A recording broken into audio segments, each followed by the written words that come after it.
काही कुटील अधिकाऱ्यांमुळे प्रश्न चिघळतात. हा प्रश्न देखील त्यातलाच आहे. या प्रश्नाला वाचा फोडणारे आणि या मोर्चाचं नेतृत्व करणारे आमचे नेते शिर्डी शहर शिवसेनेचे बुलंद तोफ माननीय कमलाकरजी होते.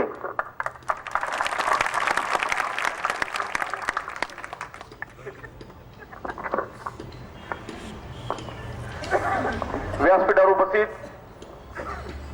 या मतदारसंघाचे लोकप्रिय खासदार भाऊसाहेब अक्षर साहेब, शिर्डी नगर पंचायतचे उपाध्यक्ष शिवाजीभाऊ गोंडकर, भारतीय जनता पार्टीचे शहराध्यक्ष राजूभाऊ गोंडकर, भाजपचे नेते दिलीप शेठ संकलेचा, शिवसेनेचे शहर प्रमुख संजय अप्पा शिंदे, नाना भाऊके, राजेंद्र पठारे, सुनील परदेशी, गजवानदास शेरवेकर, वागचर साहेब, ठाकरेपर्यंत सगळे तिकडे बसेल जेवढे तेवढे.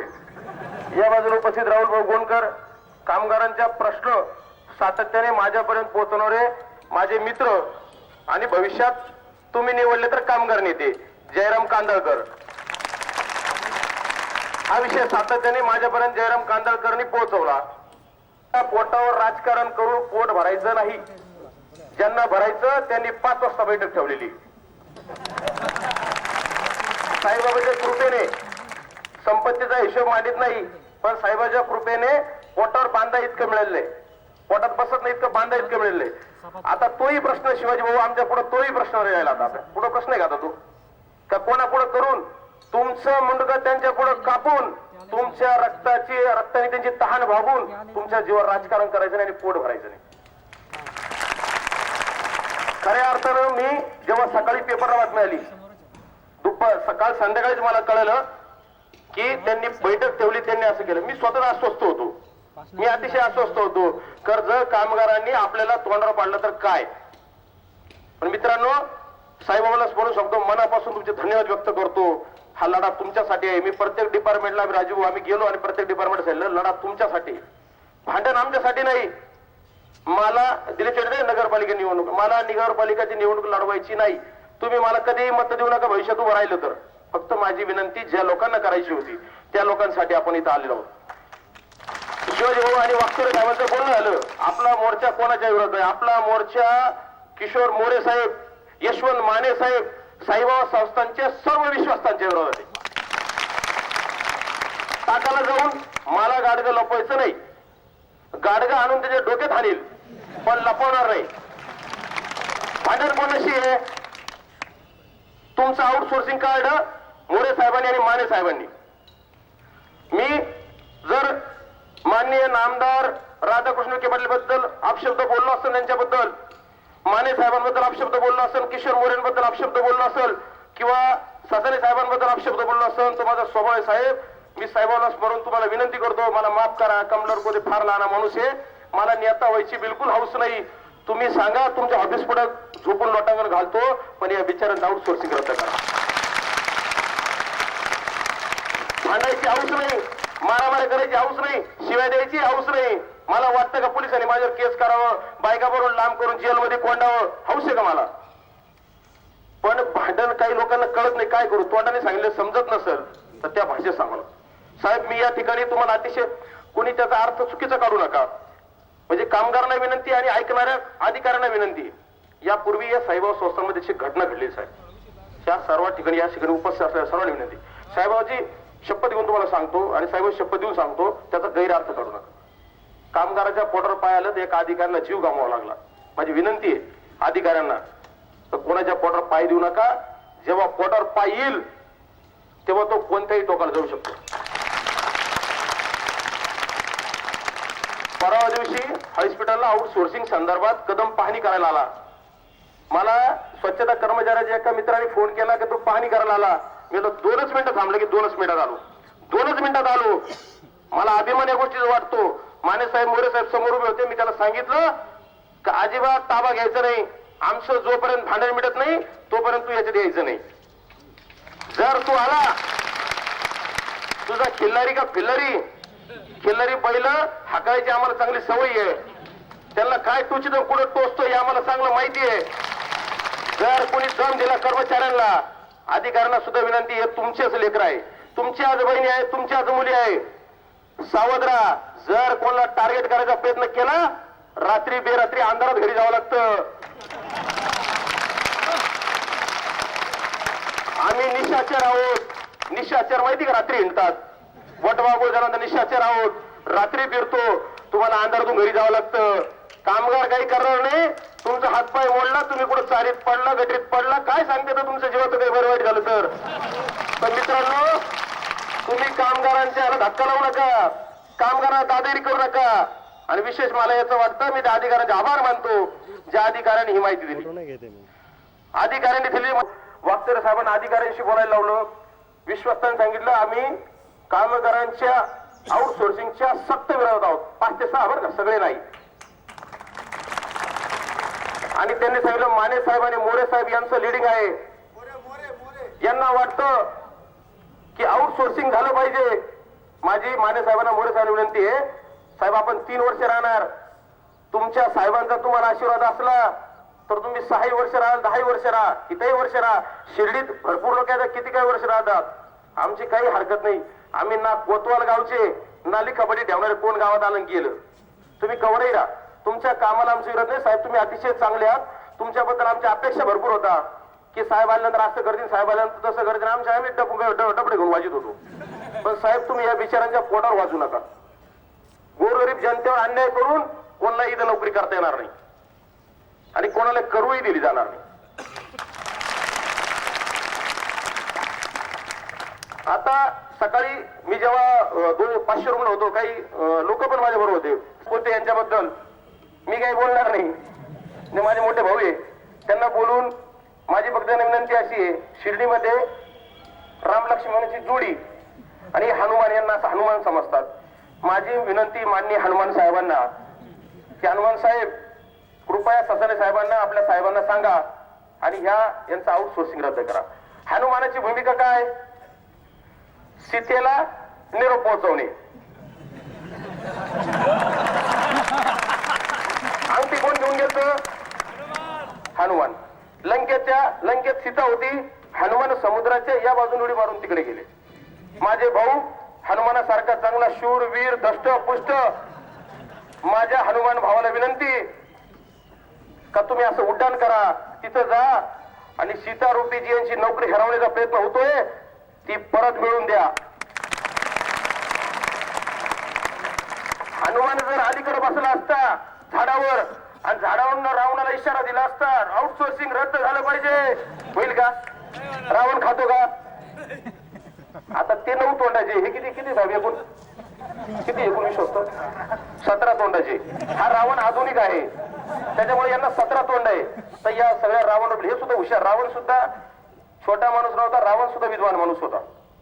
तर या सर्वांना सुद्धा म्हणजे ते विद्वान असल्यामुळे त्यांना रावण म्हणलं. 17 तोंडाचे वेगवेगळ्या प्रकारचे रावण.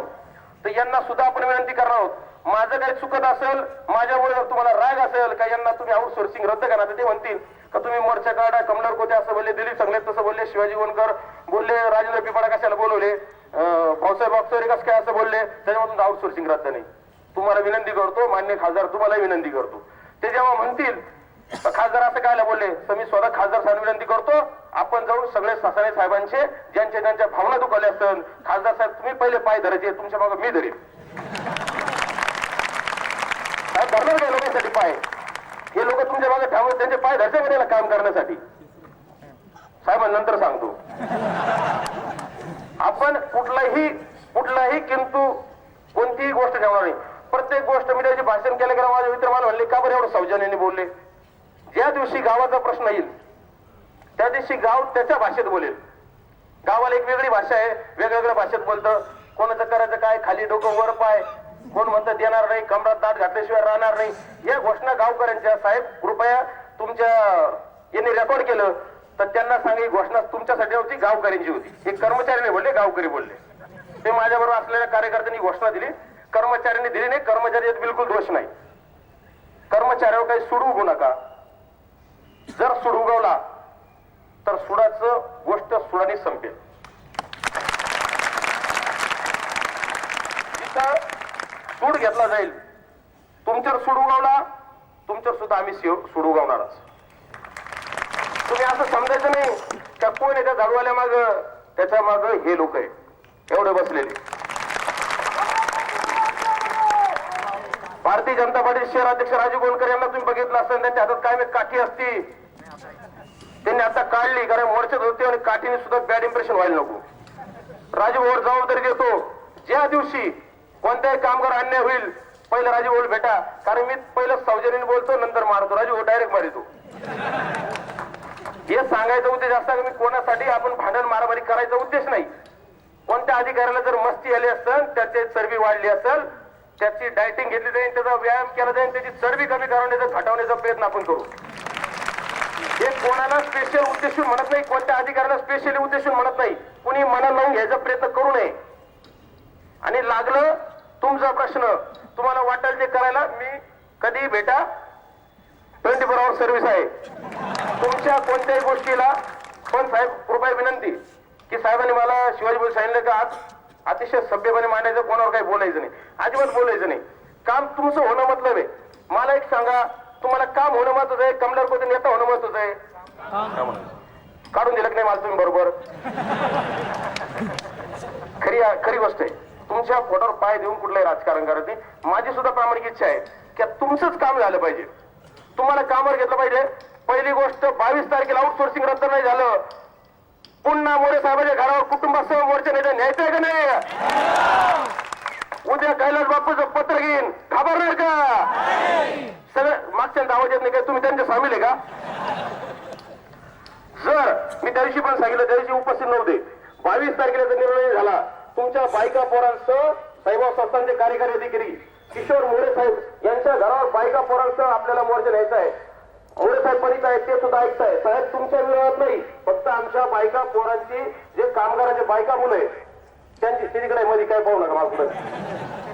त्यांच्या पोटाची जी भूक आहे ती गोष्ट सांगण्यासाठी आम्ही तुमच्यापर्यंत येतो. त्याचा गैरअर्थ काढू नका. कुटुंबासह जाणार ना साहेबाच्या बंगल्यावर? लढून मरायचं का झुरून मरायचं? तयारी लढायची.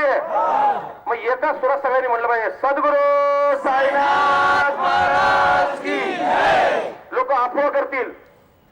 माझेच काही नातेवाईक निवेदन छापलं आहे, ते निवेदन तुम्हाला दिलं आहे. त्या निवेदनामध्ये 2च वेळी मी तुम्हाला दाखवतो. आउटसोर्सिंग म्हणजे, बऱ्याच लोकांनी प्रश्न विचारला, आउटसोर्सिंग काय? लाडूवाल्यांना पोत्यावर लाडू दिले जातात. लाडूवाल्यांची काल आमची बैठक झाली, पोत्यावर लाडू दिले जातात. त्यांचं पोतं मोजलं जातं, माणसं मोजली जात नाही. आउटसोर्सिंग म्हणजे दुसरा प्रकार. त्यांना खोटं वाटत असेल तर झेरॉक्स सुद्धा काढले आम्ही. 2 रजिस्टर मेंटेन केले. एका रजिस्टरवर 165 रुपयांनी सही घेतली जाते आणि एका रजिस्टरवर त्यांना 100 रुपयांनी पगार दिला जातो. हे खोटं असेल तर ते रजिस्टर मुस्काडवर मारायला तयार आहे. हीच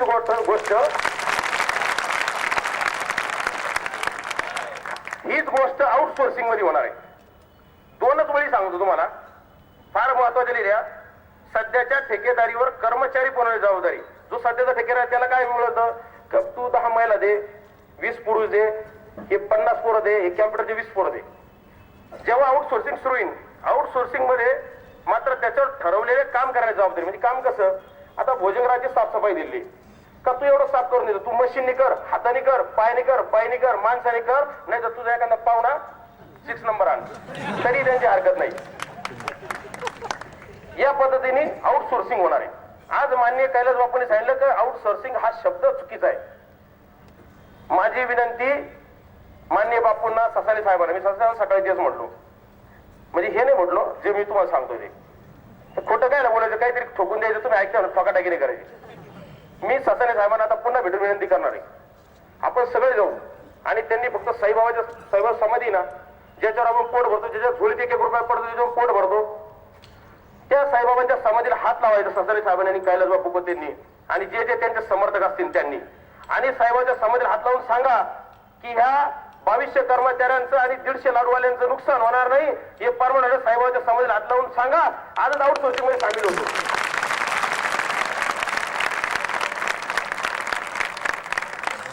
कोणताही स्टॅम्प लिहून नको, कोणत्याही कोऱ्या कागदावर सही नको, तुमची सही नको, काही नको. तुम्ही फक्त साहेबांच्या समाधीला हात लावून सांगा हे खोटं नाही म्हणून. ज्या दिवशी सांगणार तुम्ही साहेबांच्या समाधीला हात लावून तुम्ही सगळे कामावर हजर जा, मी जबाबदारी घेतो. कारण की मी एक छोटा माणूस आहे, मी काही करू शकत नाही. पण साईबाबाचा दांड्या, दिलीप शेट्टी सांगितलं, साईबाबाचा दांड्या तो सगळ्यांना लक्ष देऊन राहतो. बाबाच्या समाधीला खोटा हात लावणाराचा हाताचं किंवा त्याचं काय होईल ते तुझं त्याला माहिती. तर तर माझी विनंती त्यांना अशी आहे की ही भूलभुलैया बंद करा. येत्या 22 तारखेला निर्णय घेतला तर याच्यापेक्षा उग्र आंदोलन छेडू. जय हिंद, जय महाराष्ट्र.